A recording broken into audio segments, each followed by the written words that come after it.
14 or so years ago, I played for the first time a game unlike anything I had experienced before. This game immediately became my favorite of all time, and that's a position it still holds all these years later.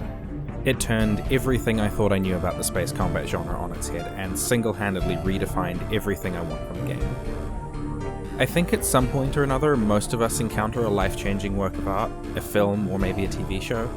Something that seems to recontextualize everything else around it, and something that we can revisit again and again and always find some small new meaning within. This is mine.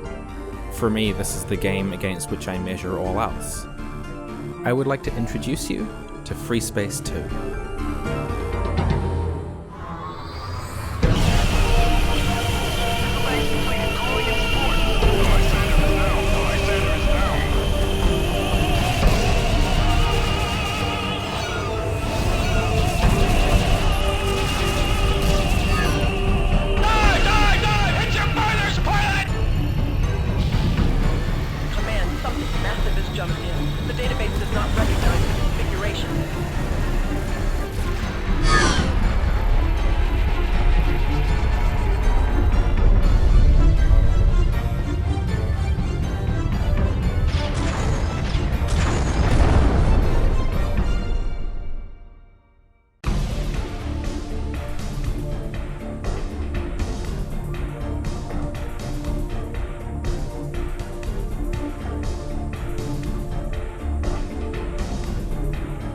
So, I don't have very many favorite things.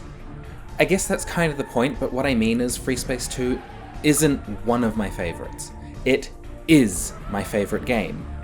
There are lots of things that I absolutely love and a few things that come ever so close, but things that are truly and indisputably my uncontested favorites, Freespace 2 is one of only a few entries here. Another is Babylon 5, my favorite TV show. And it's not hard to see the similarities here. Both absolutely speak to a particular science fiction aesthetic that for some reason or another I am absolutely in love with.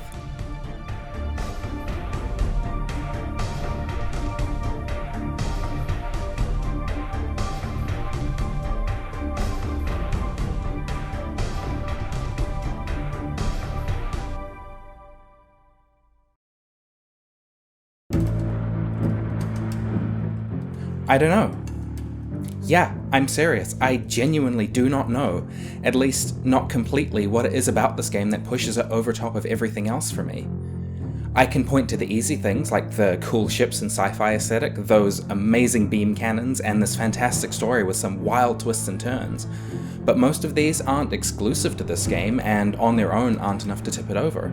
There is something more to this game, more than the sum of its parts, at least for me, and to be quite honest, I have a hard time pinning it down exactly. And this is where it gets a little daunting, you see, because I wholeheartedly recommend going and playing Freespace 2. I want you to go and play it. This isn't really a review so much as it is evangelism. But if you asked me why this game and not, I don't know, Doom 2016 or Halo 2 or Spec Ops The Line or any of the other myriad of brilliant games that are almost but not quite my favorite, I have a hard time giving you an answer. At a certain point, all I can say is that this is my favorite game, and that's just a feeling that I have about this game, and something I have to take on faith. I'm gonna do my best to articulate it in this video, but I'm gonna be upfront. A pretty big part of why I love this game so much is just because I do. I bring this up because this is the context in which I'll be talking about this game. This is a pretty personal look at Freespace 2, and to the best of my ability to describe why it's my favorite game, what I love about it, where I think it falls short, and why some other more recent attempts at a very broadly similar vibe haven't connected with me in the same way. And hopefully, through all of that, why this game is worth your time and why you should check it out. I'm also going to talk about what I think is the best way to experience Freespace 2, because, trust me, there's a lot. It actually gets a bit complicated.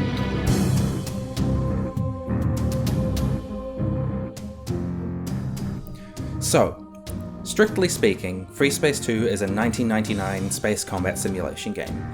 It's the sequel to 1998's Freespace 1, Descent, Freespace, The Great War, if you're feeling fancy, and its expansion, Silent Threat. But as I'm sure you've noticed from what's on screen, this doesn't exactly look like a game from the late 90s. Well, this is what happens apparently when you give a bunch of nerds with too much free time on their hands and nothing better to do access to your source code. Since the source code was released, this game and its engine have seen a huge number of upgrades and improvements. I mean, this is the same game running in the same engine, and look at this makeover. It can now run at modern resolutions. A lot of the ships have been completely remodeled from the ground up. There's new lighting and texture effects. Yes, Freespace 2 is still that 1999 space combat simulation game, but it's also a lot more than that now.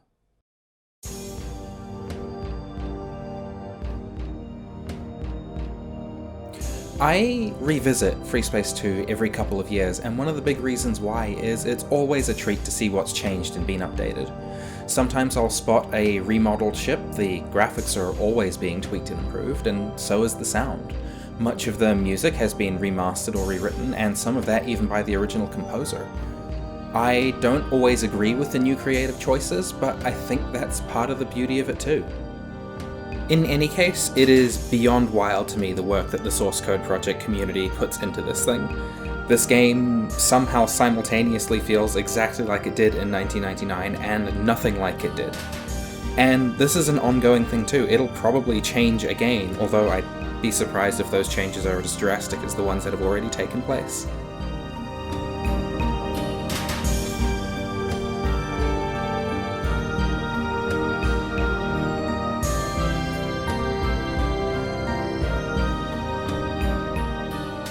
Of course, you could just go buy Freespace 2 on GOG or Steam, install it, and play it essentially as it was in 1999 and have a perfectly good time.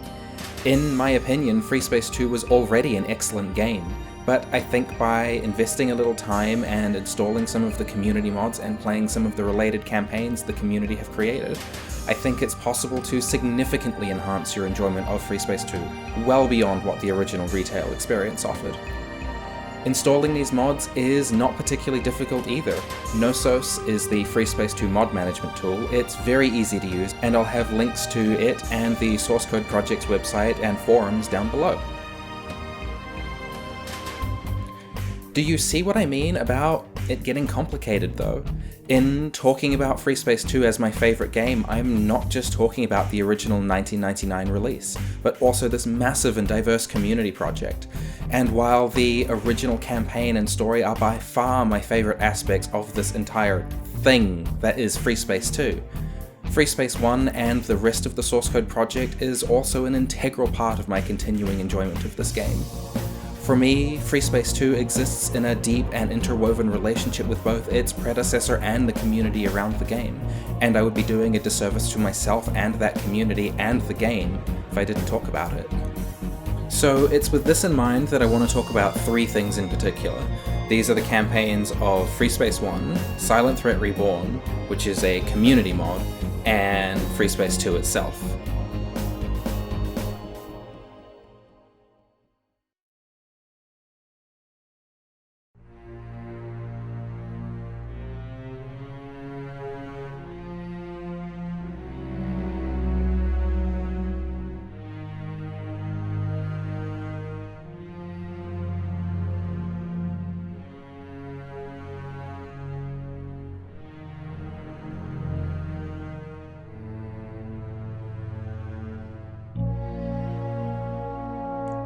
So, Freespace 1 then, or the Freespace port. Either is relevant from a story perspective, but the port enjoys the same quality of life improvements as Freespace 2 proper.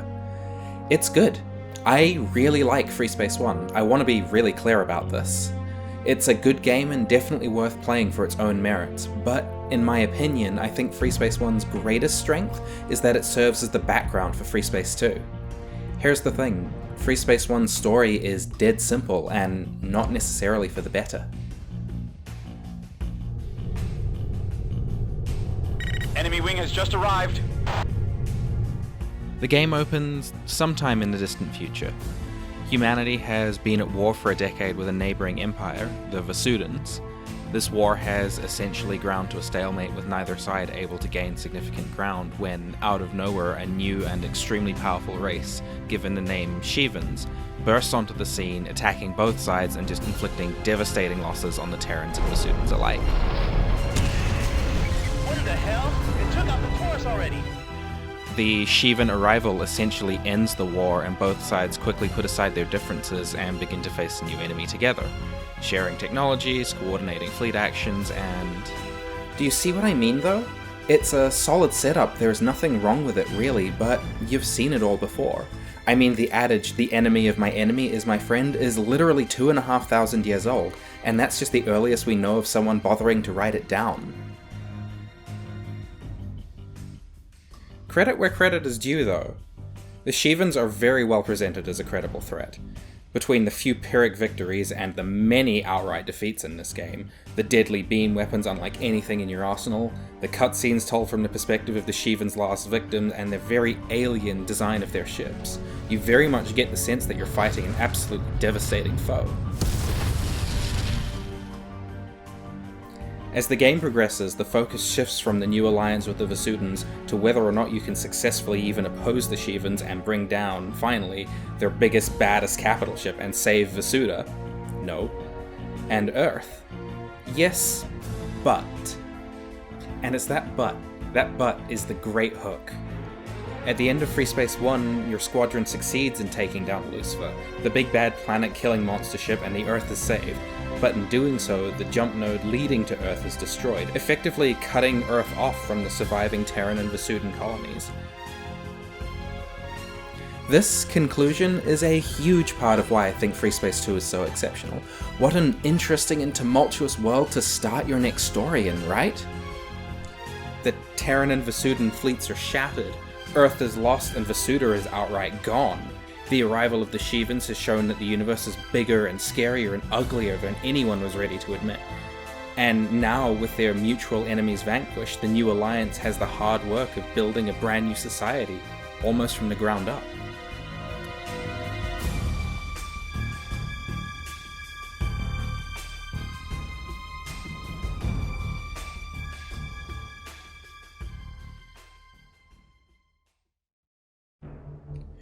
Freespace 1 is the lore you can play. It gives you an immensely tactile way to get in touch with the much more complex worlds of Silent Threat Reborn and Freespace 2. If you're familiar with Babylon 5, it fills a similar kind of role to In the Beginning. If you're a fan of Empire Strikes Back, you could think of this game in a similar context to A New Hope. Freespace 1 has its own great points, of course. The basic gameplay is all in place, and the levels featuring swarms of fighters weaving in between the capital ships duking it out with each other are fantastic. But there's still a few things that haven't quite crystallized.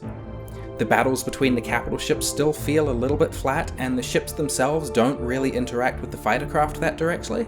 That being said, Freespace 1 is the foundation which everything else is built on. The ideas that began here will grow to their full potential in subsequent works, both from the developers themselves and in the source code project community.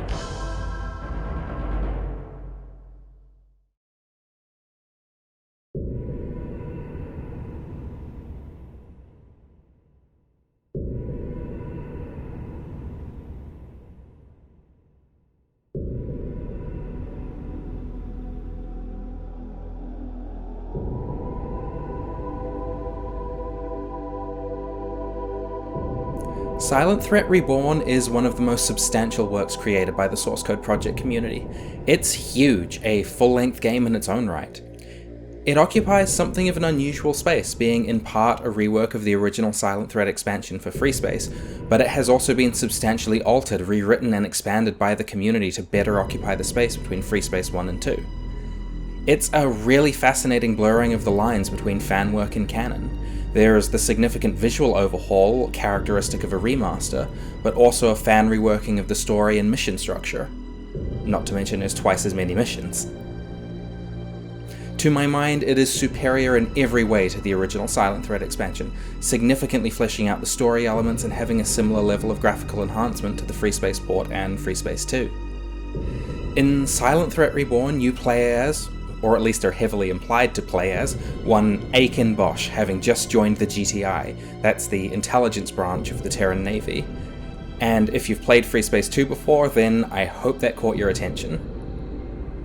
Interestingly, to my knowledge, it's never actually directly stated in the campaign. Like in Freespace 1 and 2, the player takes on the role of a nameless pilot. However, in this case, the story was specifically constructed to tie into the fan theory that the pilot in the original Silent Threat expansion was in fact Bosch from Freespace 2. And we'll get to him in a bit. In this regard, like Freespace 1, Silent Threat Reborn is more lore you can play, fleshing out some of Freespace 2's background history, and that's great, but that isn't why I wanted to talk about it. Sure, it fills in some of the gaps and provides a little more insight into Bosch's character from Freespace 2, but in my opinion it's the insights into the world left behind in the wake of Freespace 1's ending that really make Silent Threat Reborn absolutely essential.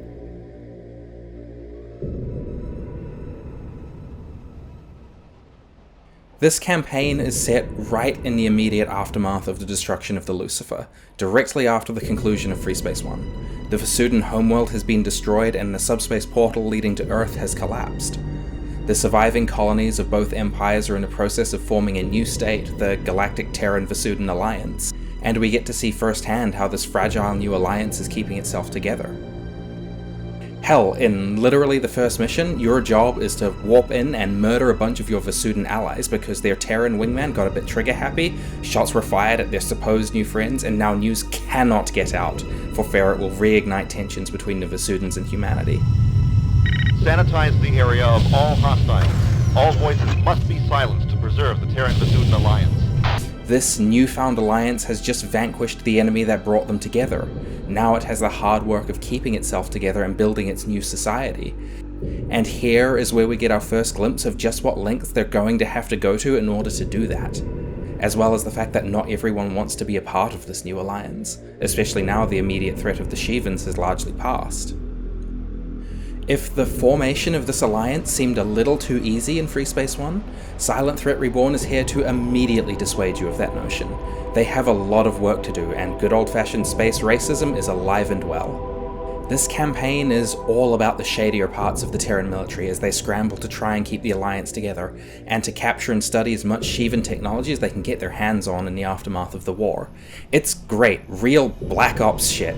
And to my mind, nothing exemplifies this more than the 6th mission of this campaign, He Who Rides the Tiger.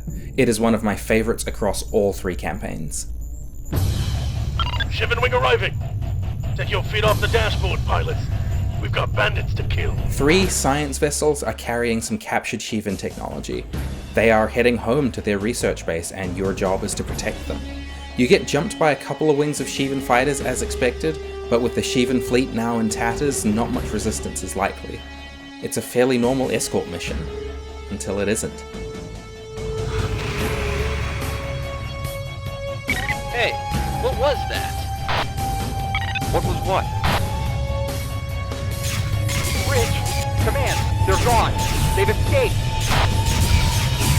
What was that, Lieutenant? Do you hear me? They're gone! The whole lab is trashed! The scientists are dead! Get a team down here now! It becomes abundantly clear that it is not just Shivan technology on those ships. More fighters jump in. Something hits your ship. The science cruisers explode, one, then the next. The surviving ship tries to limp onto the jump point when suddenly a massive destroyer warps in, followed shortly by allied backup. The capital ships battle it out while you and your wingmen try to protect that last science ship and get it where it's supposed to be going.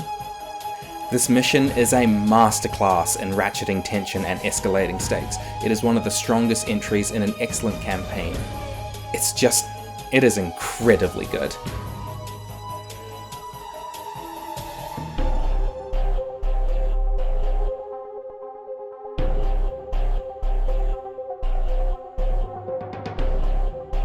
As the campaign goes on, it becomes quite apparent that the GTI is up to more than just shady research and political hit jobs. They're making a play for power. Backed by the advanced technology they've grabbed and driven by more than a little of that good old-fashioned space racism, they take their fleet and declare open war against the newly founded Terran Vasudan Alliance.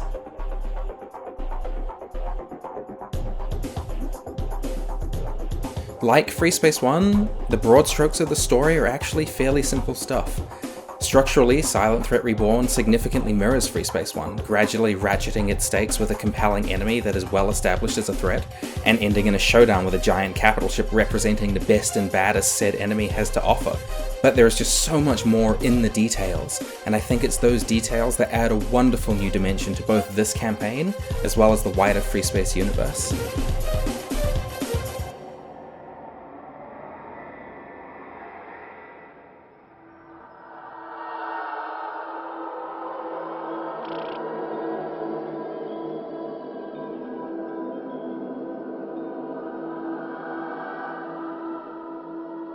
"32 years have passed since the Great War. The Shivans vanished half a lifetime ago. And now, we live in the mausoleum of history. We inherit the legacy of ghosts who haunt these ruins. The elders call us the Lost Generation.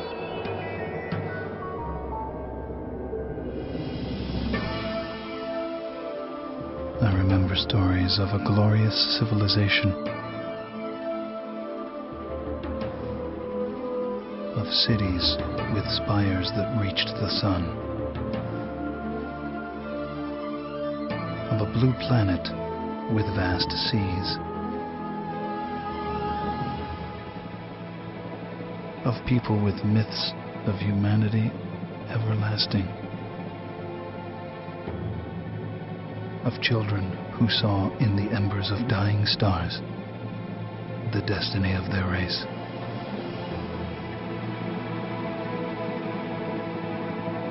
And they hurled themselves into the void of space with no fear.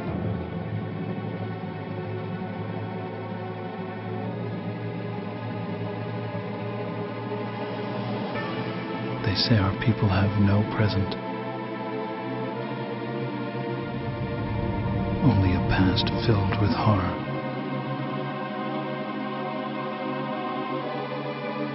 And a future they can only dream of.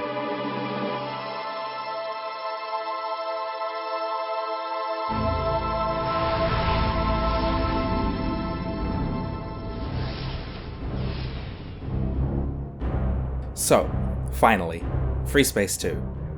Take everything I've been talking about so far in this video, the dogfights, the wild capital ship duels, the shady political machinations, and of course, the Shivans. Everything that Freespace 1 and Silent Threat Reborn brought to the table and just crank it to 11. This game goes all in. You know, one of my favourite little things is the tagline for this game. Your nemesis is back, and they're wondering what happened to their scouting party, and oh boy if it isn't incredibly apt. The cutscene that opens this game sets the mood immediately. Like Silent Threat Reborn, we're off to a very different start than Freespace 1. The action-centric opening of Freespace 1 is dropped in favour of a somber monologue.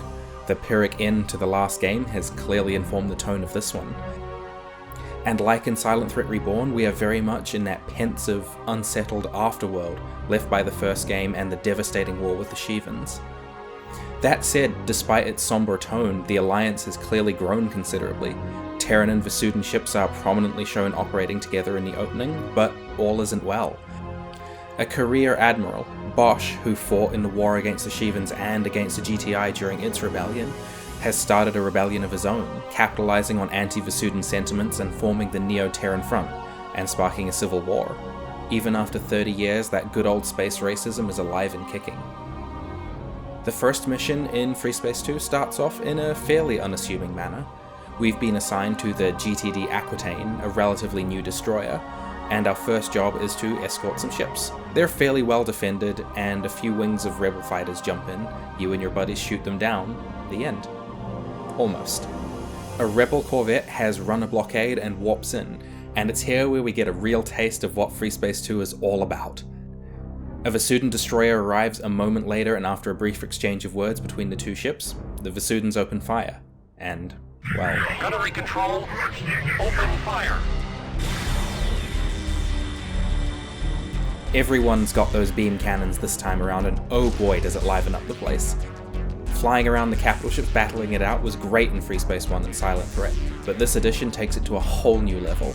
Every encounter between capital ships is a veritable fireworks display, and this is just the taster. The new beams are accompanied by flak cannons and new anti-fighter weapons, making attacking a capital ship a much more challenging and engaging prospect. I cannot stress enough what an improvement this one change is from a gameplay perspective. The Freespace Era 1 ships were imposing, but they never really felt like they contributed massively to the battles. Here, they are front and center.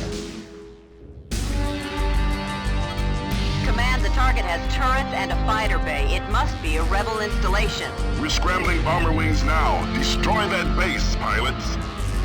After our first showdown with the NTF, the game takes us to a raid on a rebel base where their leader, Admiral Bosch himself, has secretly constructed his new flagship, the Iceni. When the attack begins, Bosch goes so far as to call Allied Command and offer a major withdrawal to protect this installation, claiming his work is critical to saving humanity. Command ignores his plea, but the Iceni still manages to escape and is subsequently chased, but once again escapes. Though this time around there are implications that Command may have let the Iceni slip through for their own reasoning. Meanwhile, the Shivans have reappeared, emerging from a previously unknown subspace portal in Gamma Draconis, a remote system on the edge of Alliance space. This portal is clearly artificial, and more than that, if the technology can be understood and replicated, maybe it's the key to reopening the jump node to Earth. Of course, there is the small problem of the Shivans being back and pouring in through said portal. This is the first time they've been seen in more than 30 years, and the player is sent in to repel their attack along with our justifiably unsettled wingmen. Rather be fighting the NTF if you ask me. I never signed on for hunting Shivans. Side note, I really love how this game implies that after 30 years, no one really believes that the Shivans will come back in their lifetimes. It's either a problem for the future or the past.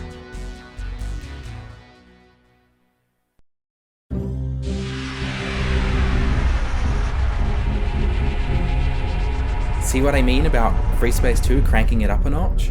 Already just a few missions in and we're hit with a lot of questions. What is Bosch up to?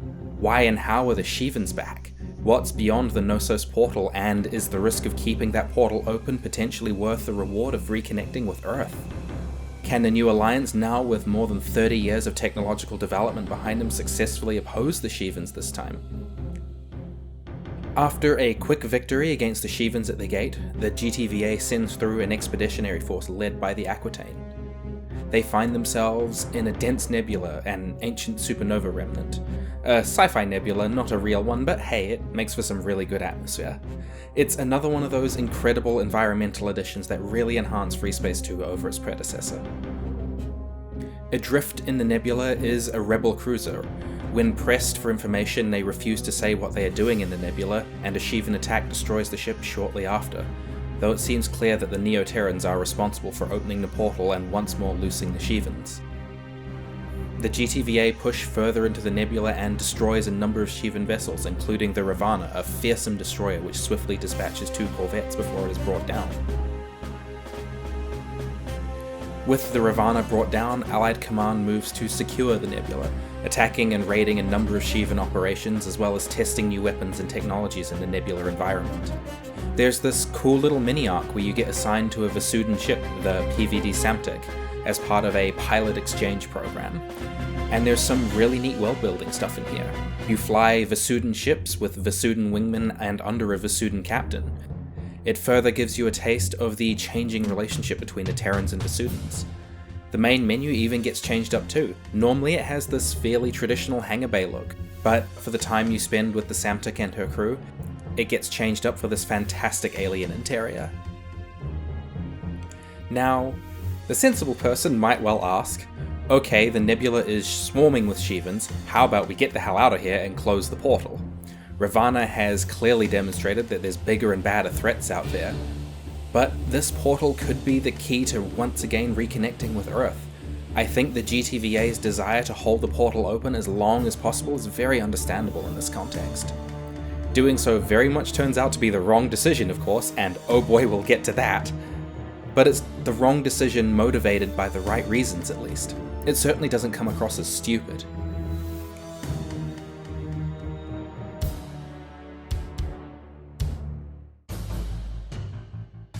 Back in GTVA space, the rebels have launched a major attack and the player is sent in to help stop them, and in the process witnesses the first deployment of the GTVA Colossus.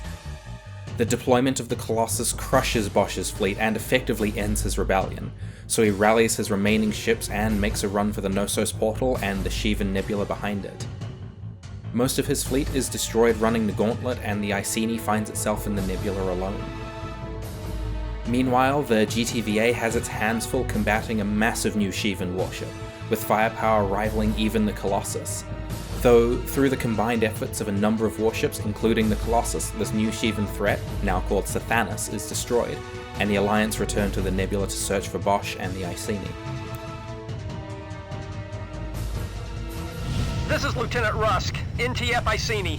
We need immediate extraction. Please assist! When the GTVA finally intercept the Iceni, most of the crew are dead and the ship is crippled, but Bosch and his staff have been taken aboard a Shivan transport, which then escapes with them.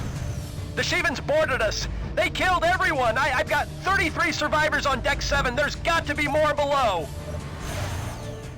It is revealed that Bosch is on a mission to attempt to communicate with the thus far enigmatic Shivans, a mission which he even achieves some measure of success.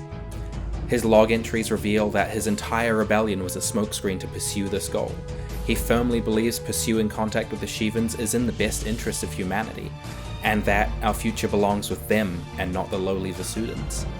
Transmit the specifications of the ETAC device now, Iceni.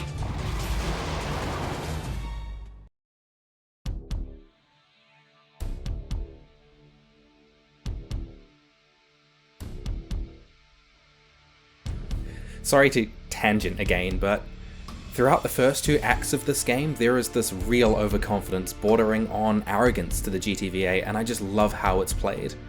Between the new ships and weapons they've developed, playing fast and loose with Bosch, the Knossos portal, and even the Shivans beyond it, they don't really seem to believe that they're faced with a true existential threat, even when the Shivans actually do reappear. They're even willing to sacrifice 2 corvettes to draw out Ravana during their excursions into the nebula, and continue operations even though it's clear that the Shivans can field vastly more powerful warships, capable of even opposing the Colossus. Hell, if we're going full tinfoil hat, I like to read this game in such a way that the GTVA knew all along that Bosch was working on a way to contact the Shivans, and may have even enabled his rebellion, using him as a fall guy if contact with the Shivans went badly, which, spoiler alert, it does.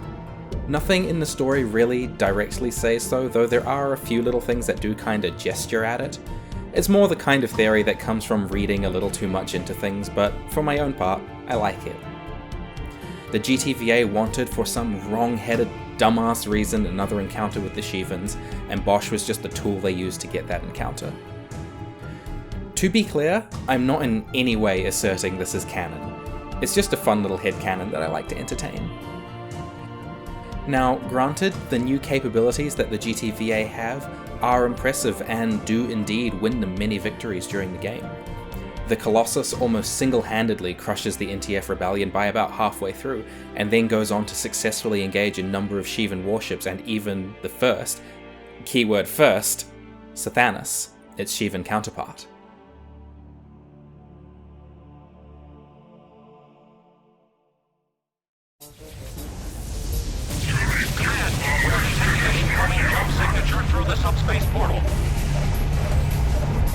But of course, all this momentum immediately evaporates the instant a second Sathanas Juggernaut appears from within the nebula.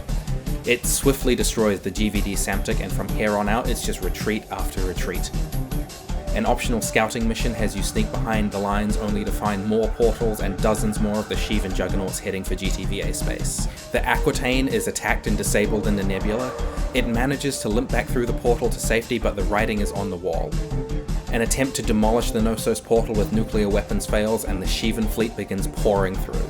They're back, and this time there isn't any stopping them. They rush out of Gamma Draconis and into the adjacent and densely populated Capella system, swiftly crushing much of the GTVA fleet. To give you an idea of how badly the GTVA is losing by the end of this game, well, in order, these are the final 5 missions. Refugees running from the Capella system and the Sheevan advance pour through the jump nodes out of Capella, while waves and waves of Sheevan fighters and bombers harry them. Fleet headquarters is hurriedly evacuated and the facility scuttled to prevent Sheevan capture. The Colossus is swiftly destroyed by yet another Sathanas juggernaut, while surviving GTVA warships desperately try to distract the Sheevans and allow refugees to escape Capella. A Great War-era destroyer is now loaded with bombs and makes the jump to collapse the Capella node, sealing off the system much the same way Earth was cut off when the Lucifer exploded 30 years ago. The third convoy is in position. 2 medical ships and 4 troop transports are now heading for the node. The GTC Sparta will help cover their escape. We will deploy the final convoy momentarily.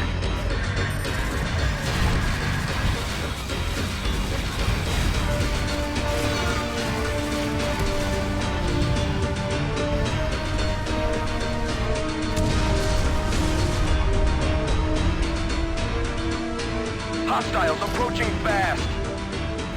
As the Sheevans swarm the Capella system, their warships head for and encircle the Capella star. This final mission is just escort as many refugees to safety as you possibly can before the final jump node is collapsed. You're under constant attack. Refugee ships and surviving GTVA warships are constantly warping in and making a run for the only remaining node to escape the system, until finally...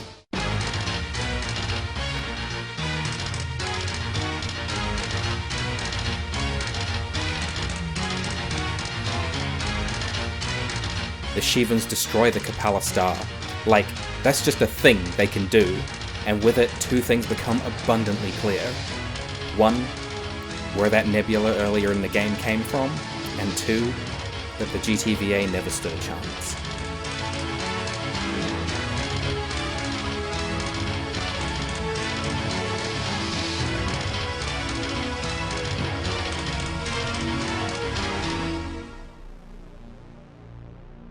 And that's it.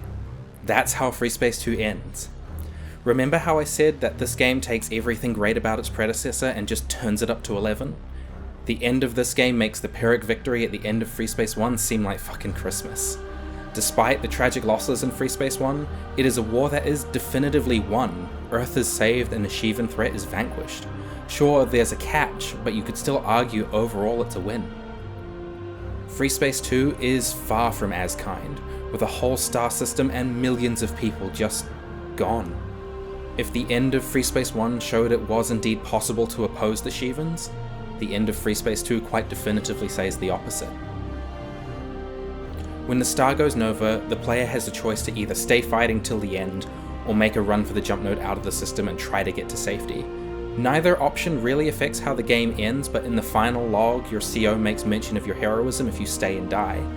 I like this choice too. I think it underlines the way in which these games tell their stories, that being in the broadest and most dispassionate strokes.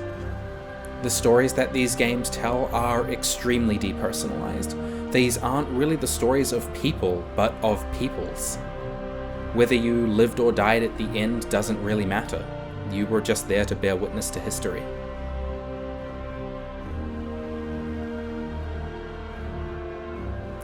There was never a third game, though there have been some fan mods that continue the story, but for that little personal headcanon of mine, I consider the end of Freespace 2 the end.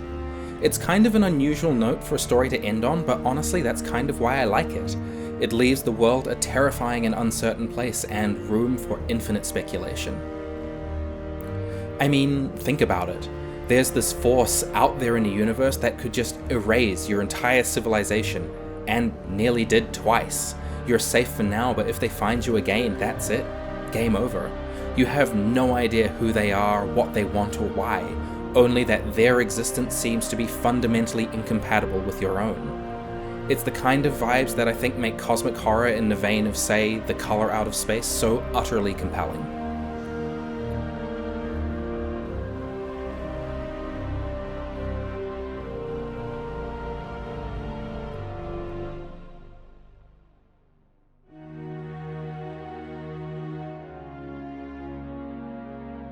I can understand how an ending like this can leave one wanting more, and I have no doubt the intent was to follow up Freespace 2 with another entry, even if nothing came of it in the end. But for me personally, I think ending on such an unsteady and unresolved note does wonders for the sense of cosmic terror and awe these games bring to the table. And I think any significant fleshing out of what the Shivans are, or to attempt to make their motivations more understandable, would do little except to distract from their terror. As I stated before, I think the turbulent and unsettling world left at the end of Freespace 1 is one of the major contributions to why Silent Threat Reborn and Freespace 2 feel so substantial. There was a lot to work with right from the outset. I think the same is absolutely true of where Freespace 2 leaves things. There is room for endless speculation, and I honestly think that speculation is what has led to this game having such an enduring and devoted fanbase and modding community, despite being a relatively unknown title. It's certainly a big part of why I find the end of this game so compelling.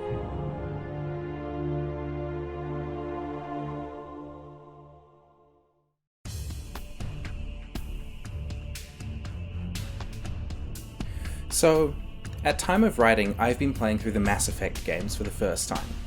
Mass Effect 1 is the best one, don't at me.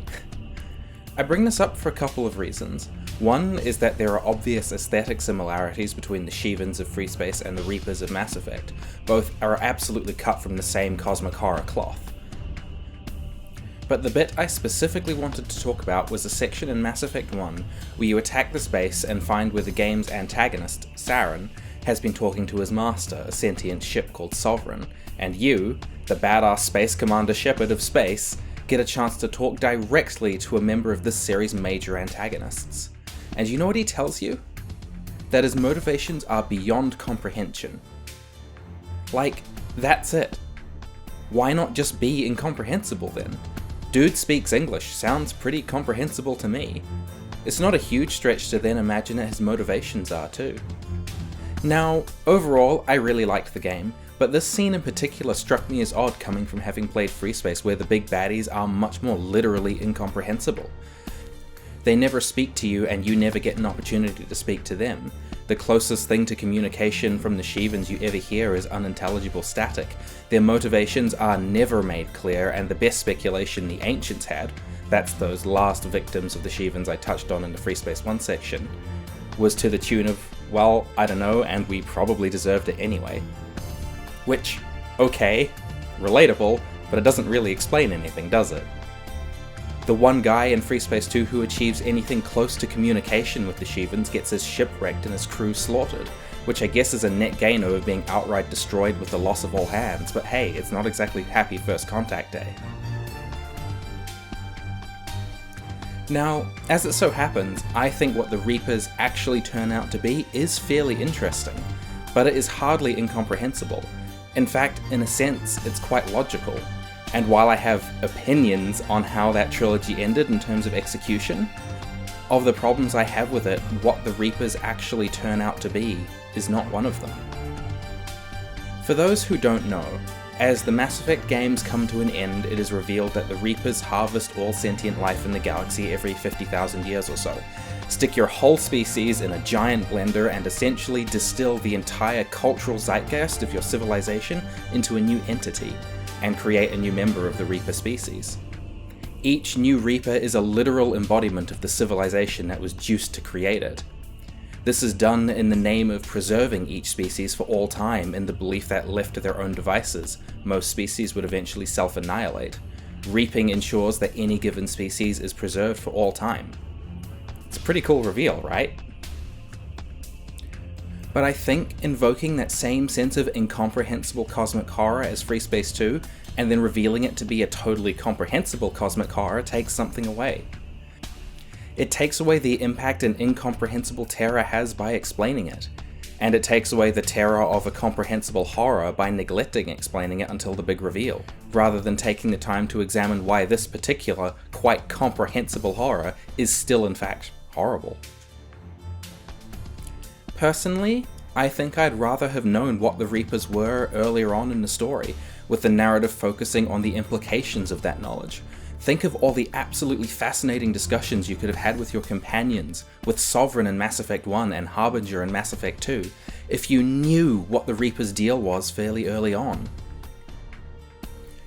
Mass Effect had an opportunity to explore its particular brand of horror through its wonderfully crafted characters, and get you in touch with its particular brand of horror in a very tactile and intimate way. I think this was largely a missed opportunity in the name of maintaining that air of the incomprehensible. To my knowledge, no one really gets an opportunity to ask, should we become a Reaper, until the very end of Mass Effect 3. In contrast, by Freespace 2's end, the horror remains as yet largely unexplained, and as such, still incomprehensible. And I think this both works well with and is underscored by Freespace 2's aloof and impersonal method of storytelling. You do not affect the story in these games in any way. You straight up do not matter in the world of Freespace 2. I don't know, for some that might not sound super appealing. For me though, I think this detached and deeply depersonalized storytelling absolutely hammers home the feeling that these games were going for. In Freespace 2 there are almost no characters, and what characters there are really only serve to represent their factions to the player, or to functionally deliver a little exposition. There is no player character either. You, the player, get nothing. No dialogue or diary entries, only the call sign Alpha 1, a totally empty vessel which you can pour yourself into.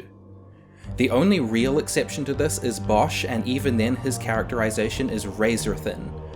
But characters also aren't really needed for the feelings that Freespace 2 wants to evoke.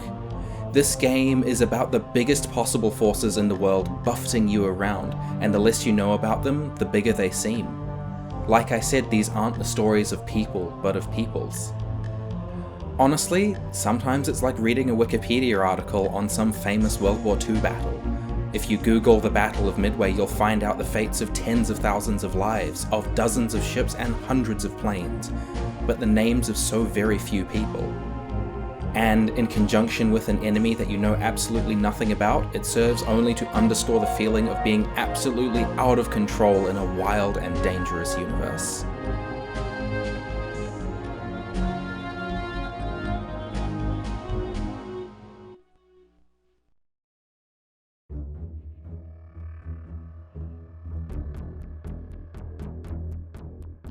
By now, I hope I've conveyed just what an amazing game I think Freespace 2 is, and how its various elements come together to form what I think is just a wonderfully crafted story.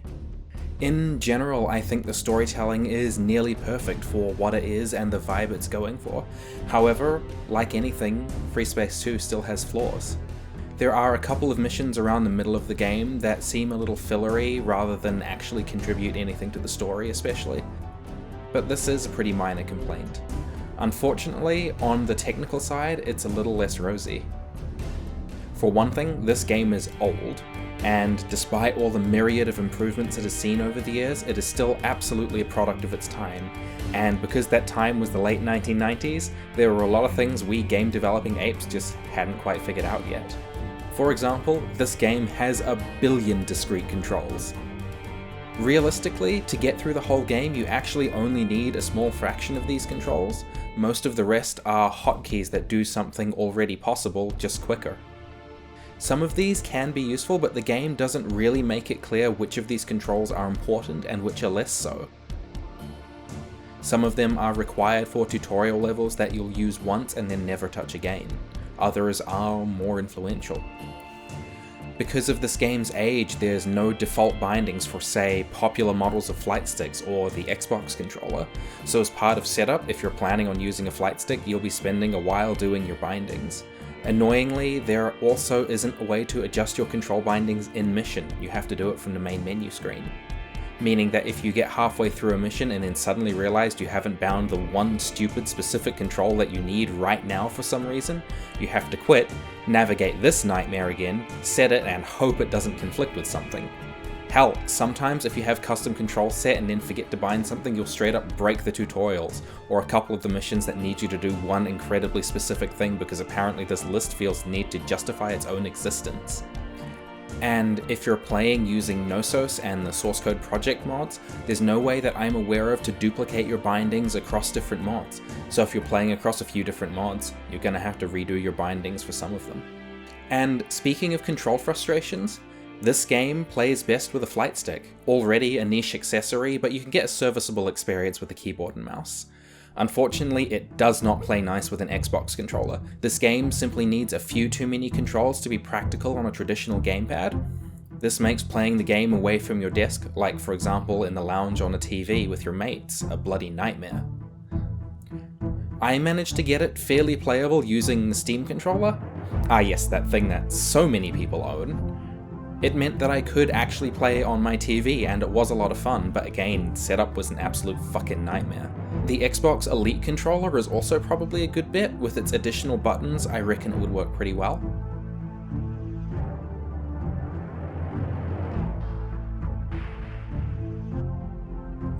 On the technical side of things, Freespace 2 can be a little buggy, and being an open source community project, there's definitely a little jank here and there. Don't get me wrong, it is incredible what the community has done with this game, but it can wig out occasionally, Gnosos will break every now and then too. Usually these are just minor frustrations and easy enough to fix with a restart, but they are there nonetheless.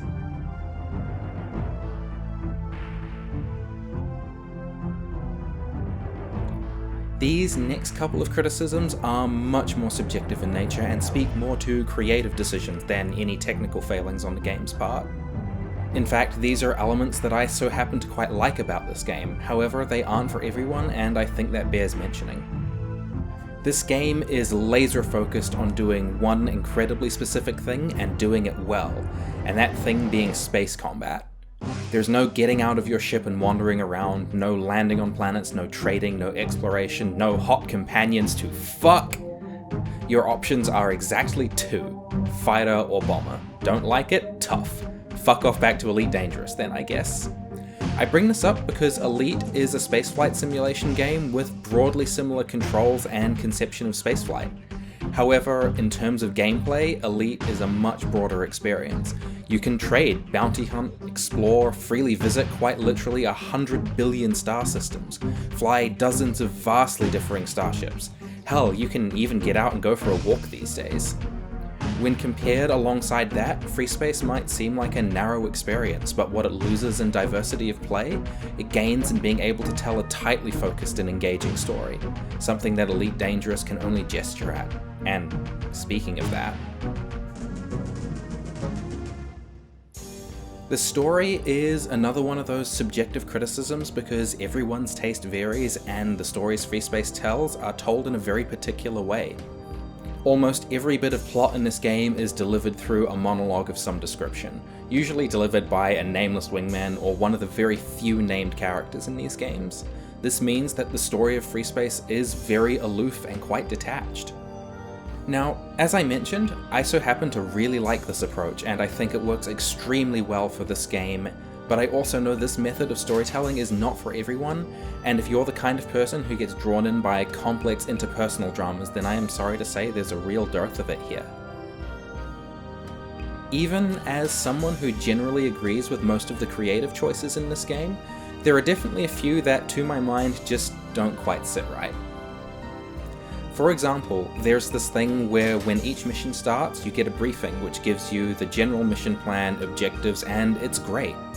There are some really fun subversions of it too, where you sit through this whole briefing being shown a carefully constructed mission plan, but then everything's already gone tits up by the time you warp in. It's used to great effect to set up each mission. However, each mission also ends with this kind of fanfare thing where you get a summary of how things went. It's all very nice and congratulatory, and I don't know, maybe I'm just too fucking depressed to accept any kind of positive reinforcement, but sitting here while some macho squad leader man tells you what a good and special boy you are feels really awkward. There's also this hilarious upbeat victory fanfare which would be fine, except that in this game, successfully completing the mission and winning the battle are often very much not the same thing.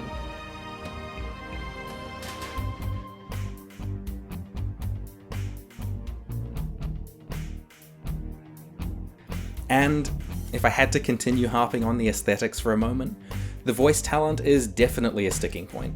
There is nothing especially egregious. In my opinion, most of the performances are at worst adequate. The bigger issue is that there's just a very limited cast. I couldn't count how many times I've heard the same 3 nameless wingmen die in any given playthrough. At the end of the day, however, the reality is that these are all pretty minor quibbles.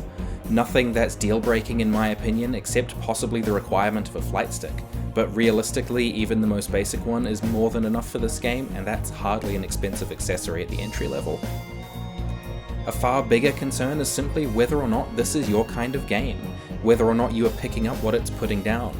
And for my part, I absolutely do.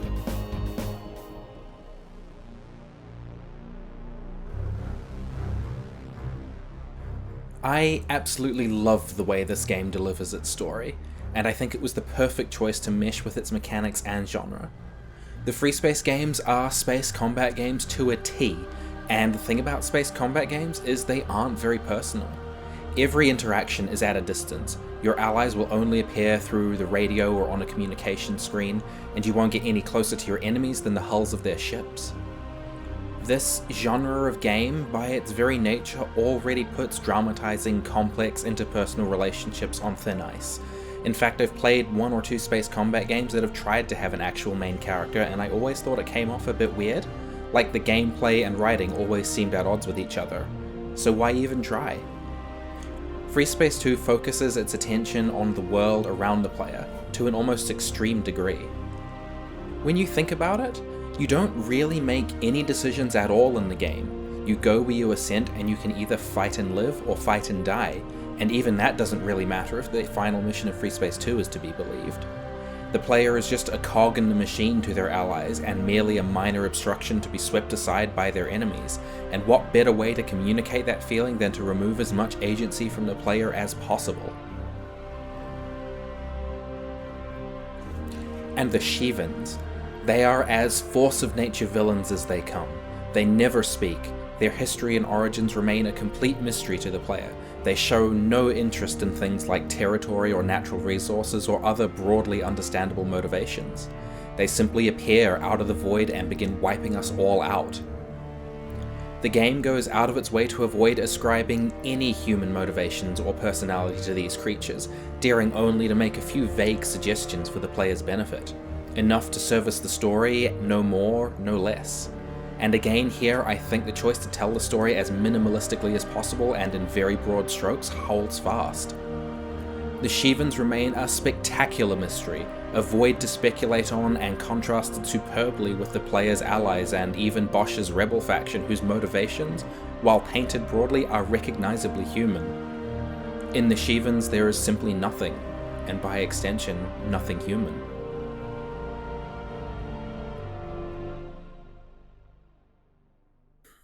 So yeah, the game's a little buggy, some of the menus and control choices have aged like fine dead person, the voice talent is the same 5 people who recorded their lines in a broom closet stuffed in there with the 3 people they actually paid money for. It doesn't matter. It's like a classic movie. Yes, the special effects might be a little bit dated or the acting a bit wooden and stiff, but you're kept riveted. Maybe because the ideas and the atmosphere being laid out before you grab you enough that it doesn't matter if some of the technical minutiae isn't quite up to snuff. This game brings so much to the table that I love that it absolutely outshines its flaws. Then it sits down and almost perfectly combines it all. And it's in that combining, that synthesis, it makes these games better than anything else I've ever played. Synthesis of the power of a force of nature made flesh by the steel of their ships and the glow of their guns, of the unsettled world Freespace 1 leaves us in, and of the oft-grim insights into the Alliance that come in Silent Threat Reborn, of its aloof storytelling underscoring the mystery of the Shivans, of the bright and flashy spectacular space battles, of a truly fantastic and monstrous scope, and finally, of me. Like I said at the beginning of this video, I can point to the easy elements. The structural things I think work well, the cool design and the cool story, the way it's told. It is harder to point within myself and trace back every neuron that fires in my brain that makes me love this game, and made me fall in love with it from the first moment I played it more than a decade ago. Science fiction and my deep-rooted love of science fiction have been a part of my life as long as I can remember. From my earliest memories of Star Trek The Next Generation to formative encounters with Babylon 5, Stargate Universe, Deep Space Nine, and Battlestar Galactica in my teens, to more recent explorations of missed classics like Space 1999 and contemporary works like The Expanse. Science fiction has been my companion in life as long as I have had life, and Freespace 2 taps into that long and storied personal history in a way that, honestly, I still do not completely understand even now, a decade after first encountering it. I love this game with all my heart, both because of what it brings to the table and what I do. And it's because of all this and more that Freespace 2 is my favorite game.